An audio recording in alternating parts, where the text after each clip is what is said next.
तर नमस्कार मित्रांनो, रेबल स्टार फार्ममध्ये सर्वांचं स्वागत आहे.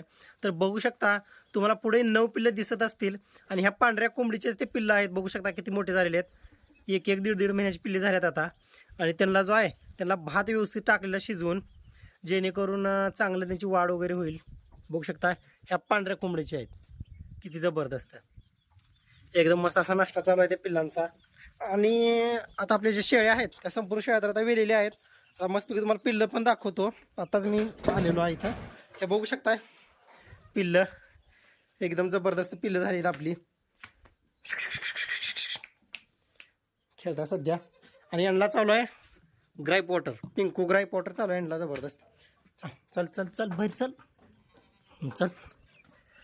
तर बघू शकता मित्रांनो, हे जे एकदम लांबड जे बोकडा आहे, हा बोकडा आहे होंड्या शेळीचा. हा होंड्या शेळीचा. आणि त्याचे मोरकानी जे दोन आहेत ते आहेत आपल्या म्हाताऱ्या शेळीचे, आणि ती पलीकडची पाठ. तर बघू शकताय चारही पिल्लं एकदम जबरदस्त संगोपन चालू आहे सध्या. कारण कसं आहे, म्हणजे एकाला सुद्धा हागवण वगैरे नाही, काय नाही. तुम्हाला लक्षात येत असेल तेच. बघू शकता कांती, बघू शकता एकदम जबरदस्त आहे.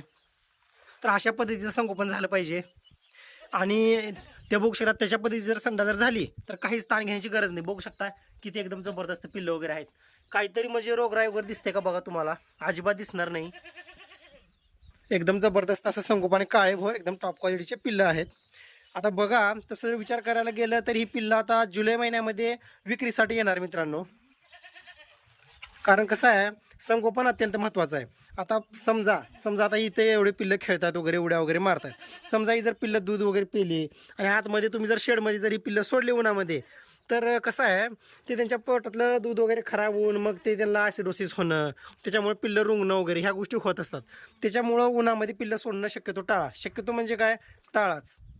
बघू शकताय मस्तपैकी आपल्या पिल्लांचं नियोजन. हे जे 3 आहेत, हे 3 बोकडं आहेत आणि ती पाट आहे. आता काय करायचं म्हणजे, आता बघा 20 ते 25 दिवसाच्या नंतर शेळीची आणि पिल्लांची एकत्र डिवर्मिंग करून घ्यायची. आणि महत्त्वाचं म्हणजे शेळ्यांना इतकं दूध, आपण कॅल्शियम वगैरे दिलेलं होतं, खुराक वगैरे दिलेलं होतं. शेळ्यांना इतकं दूध आहे की ते दूध आपल्याला म्हणजे आपल्या कुत्र्याला वगैरे ठेवावं लागत असते. एवढं जास्त दूध झालेलं आहे सध्या. त्याच्यामुळं काही कॅल्शियम वगैरे सध्या आपलं बियॉन्ड ड्रॉप वगैरे मल्टीव्हिटॅमिनचं वगैरे काही चालू केलेलं नाही. त्याच्या व्यतिरिक्त बघू शकताय पिल्लं किती जबरदस्त आहेत. तर पिल्लं कशी वाटली ते पण कमेंट करून सांगा. काही अडचण असेल तर ते पण विचारू शकता. धन्यवाद.